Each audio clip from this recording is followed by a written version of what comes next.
BFM Business, midi, l'heure H. L'invité avec Edwige Chevrillon. Vous êtes toujours dans le H avec mon invité Alain Delsupex, qui est le président d'Eolfi. Alain Delsupex, merci d'être avec nous. Vous êtes un des chantres, un des pionniers de l'éolien. D'abord l'éolien terrestre, puis aujourd'hui l'éolien flottant. Et se tient aujourd'hui et demain votre grand-messe pour essayer de prouver aux politiques, aux Français, que l'éolien et l'éolien flottant a une viabilité économique, une utilité économique et puis une viabilité industrielle, parce que c'est un peu le problème de l'éolien. Est-ce que vous avez le sentiment que vraiment l'éolien flottant est peut-être la réponse aux doutes des Français sur l'éolien terrestre ? Vous savez, lorsque la CNDP a fait un... La CNDP, c'est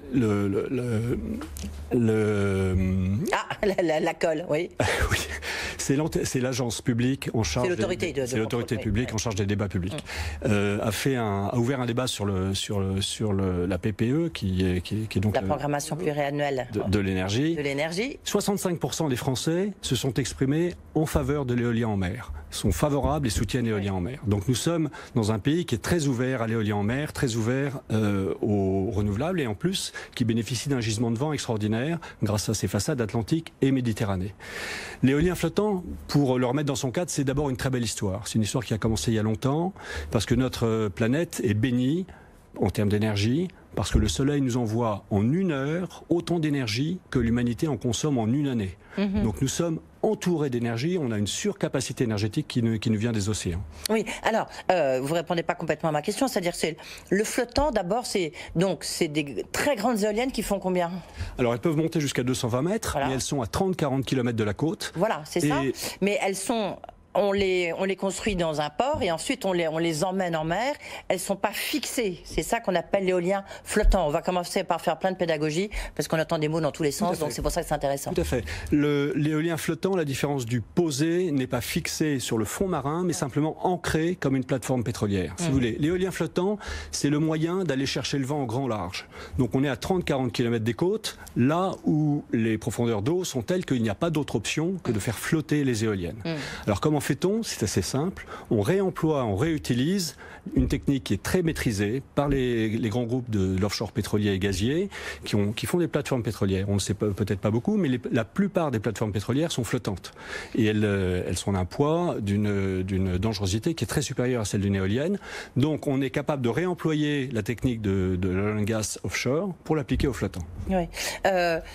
Le flottant, c'est à vos yeux, et c'est ce que vous allez démontrer demain à Montpellier, c'est la solution d'énergie renouvelable par rapport à l'éolien terrestre, où on sent bien qu'il y a beaucoup de réticences en France.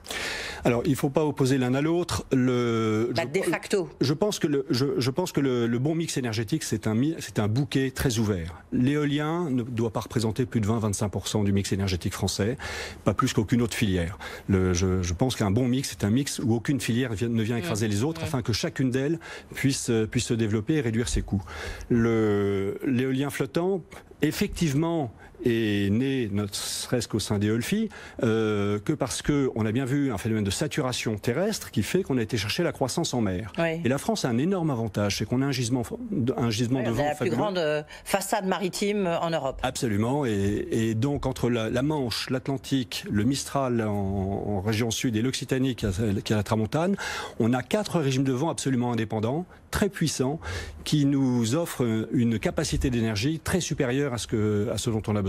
Alors la question quand même, c'est qu'on voit bien, moi j'ai lu les propos d'Édouard Philippe, le Premier ministre, il y a la programmation pluriannuelle de l'énergie, la PPE dont j'en parlais hier du reste avec le président d'Engie, Jean-Pierre Clamadieu, qui disait c'est vrai qu'elle manque d'ambition, et elle manque notamment d'ambition dans l'éolien flottant. Oui. Il y a une bataille de géants, mais en même temps dont vous conduisez une des batailles, si j'ose dire, avec Eolfi, associé à un Chinois et à la Caisse des dépôts.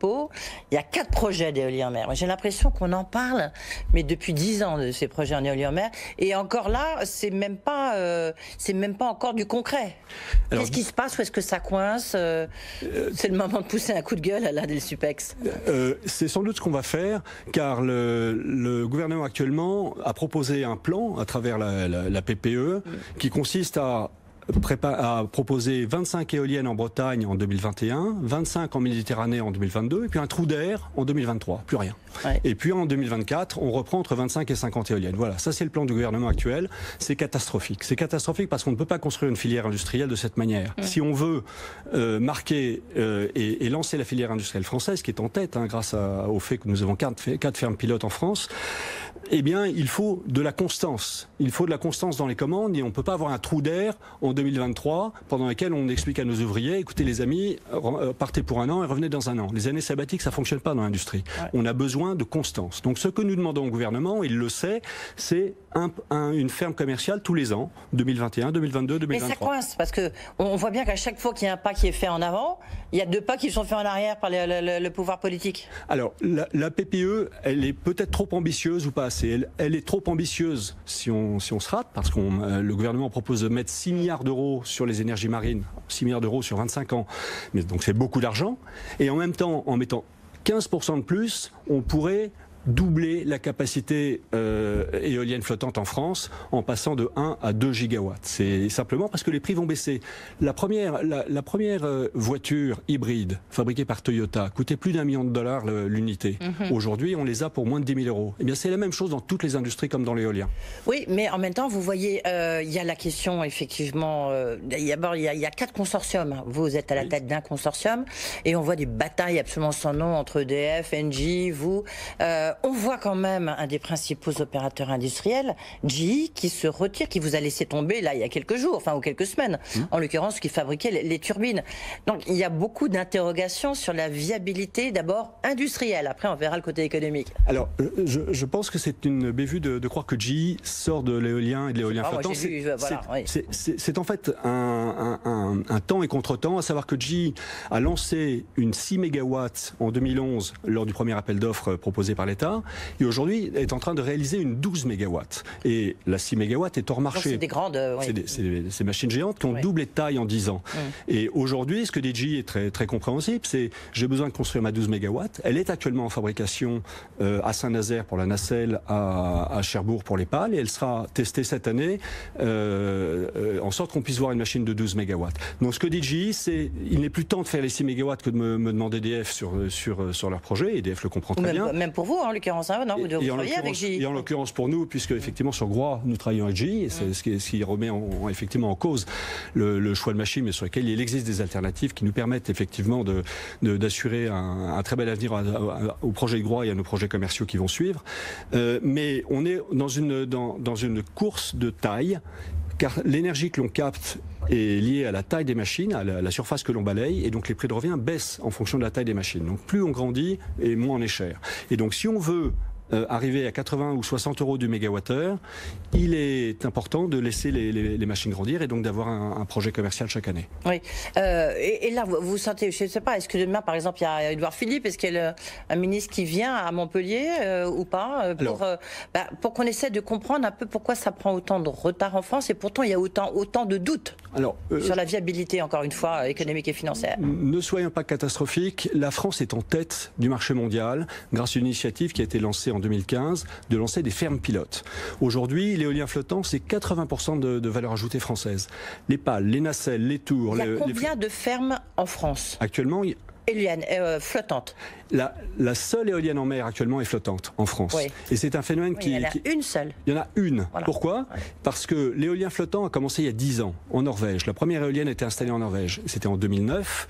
Et depuis 2009, tous les pays qui n'étaient pas dans l'éolien en mer et qui y sont rentrés depuis 2009, depuis que le flottant existe, ont commencé par le flottant. C'était chronologiquement le cas de la Norvège, du Portugal, du Japon, des États-Unis et aujourd'hui de la France. Aujourd'hui, en France, la seule éolienne en mer, elle est flottante. Pourquoi? C'est simple. C'est parce qu'on l'a construit à terre. On n'a pas besoin de jack-up vessels qui coûtent 100 millions d'euros et qui sont ces bateaux qui coûtent extrêmement cher et qu'on est obligé d'emmener en mer. On fait les choses simplement avec une supply chain à terre, alors que par par ailleurs, on crée beaucoup moins de nuisances puisqu'on est très loin des côtes et on interfère beaucoup moins avec les activités humaines. Oui, c'est pour ça que je reviens à ma question. On voit que c'est sans doute un peu l'avenir, l'éolien flottant, par rapport à l'éolien terrestre. Je reviens toujours à cette interrogation. Je le pense, mais c'est certainement un axe d'avenir dans lequel la France est extrêmement bien positionnée. Et merci à l'État pour ce qui a été fait jusqu'à maintenant. Ce que l'on dit, c'est ne recommençons pas les erreurs du passé qui ont été faites dans le posé, où on a eu des stop and go, et continuons, ayant de la continuité dans la planification. Quel est, juste pour avoir une idée, le coût d'une éolienne terrestre, le coût d'une éolienne posée, donc au fond de l'océan, et le coût d'une éolienne flottante? Alors on va prendre, je sais pas, une éolienne moyenne, on va pas prendre les plus grandes de 12 MWh dont vous parliez à l'instant. Pour comparer des choses comparables, je parlais de coût au mégawatt. C'est-à-dire puisque les éoliennes à terre font 3 MW. Donc c'est l'électricité qui sort. Voilà. Les éoliennes à terre font 3 MW, les éoliennes en mer font plutôt 10 à 12 MW. C'est juste pour avoir une idée. Le coût, l'investissement est double. Il est de combien? On est à 1,7 million, 1,8 million sur une éolienne en mer, contre la moitié sur une éolienne à terre. Donc ça coûte 2 fois plus cher d'installer une éolienne en mer, mais par contre ça produit 2 fois plus. Et donc on s'y retrouve, et notre objectif, c'est le coût du mégawattheure produit. Aujourd'hui, à Dunkerque, l'État a lancé un appel d'offres sur lequel on attend des prix qui seront en dessous de 60 € du mégawattheure. Je vous donne les chiffres, vous comparez vous-même. L'éolien en mer, 60 € du mégawattheure et sans doute moins. Lorsque EDF a vendu les 2 EPR d'Hinkley Point, il les a vendus à 114 € du mégawattheure. Les chiffres sont là. Regardons. Aujourd'hui, l'éolien en mer est moins cher que le nucléaire, que le nouveau nucléaire. Le nouvel EPR, mais il faut dire qu'il y a quand même quelques ratés sur l'EPR, mais ça c'est un autre débat. En revanche, pas du prix nucléaire existant en l'occurrence. Il y a un autre débat aussi effectivement sur toute la fiscalité écologique, le ras-le-bol des Français par rapport à cette fiscalité, la taxe carbone, etc.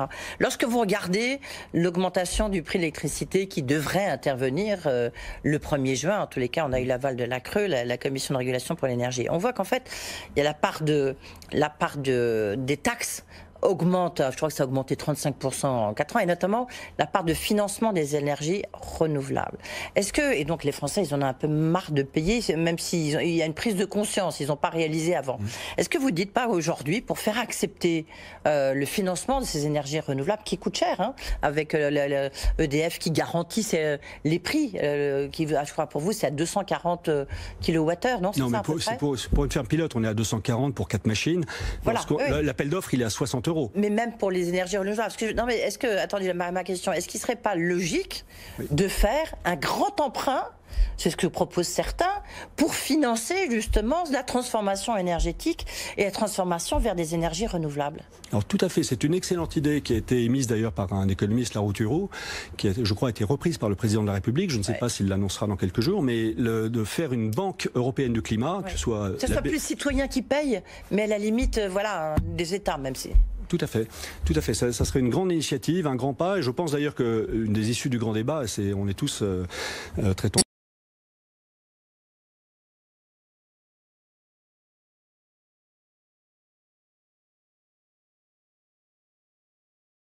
propre et une économie qui préserve le climat. Parce que le coût du réchauffement climatique est très supérieur à l'aide dont vous parliez aux énergies renouvelables. L'aide dont vous parlez aux énergies renouvelables, c'est 2 € par an et par foyer. Vous voyez, c'est là, mais c'est négligeable par rapport à l'enjeu industriel et l'enjeu climatique. Car en matière d'énergie renouvelable, et notamment d'éolien flottant, on a une double urgence actuellement. On a une urgence climatique, tout le monde la connaît, on est dans un emballement climatique. Mais on a aussi une urgence industrielle. C'est que les régions qui sont très engagées, et vous parliez du FOWT qui se tient à Montpellier, qui est soutenu par l'Occitanie, comme la région Sud, comme la Bretagne, comme les Pays de Loire, tous les 4 ont signé une lettre au Premier ministre pour lui demander plus d'action pour l'éolien flottant. Pourquoi? C'est parce qu'il y a un enjeu industriel. Il y a des emplois à la clé et des exportations. On a la chance d'avoir une industrie qui exporte dès aujourd'hui. Aujourd'hui, notre petite société, Eolfi, exporte à Taïwan, exporte en Chine et se prépare à s'installer aux États-Unis. Donc on est... Il y a un savoir-faire français, quoi. Il y a un savoir-faire français, une technologie française qui est vraiment qui trouve ses racines d'ailleurs dans le pétrole et le gaz. On a une très forte industrie du pétrole et du gaz en France, en mer, dont on récupère le savoir-faire, dont on transpose le savoir-faire.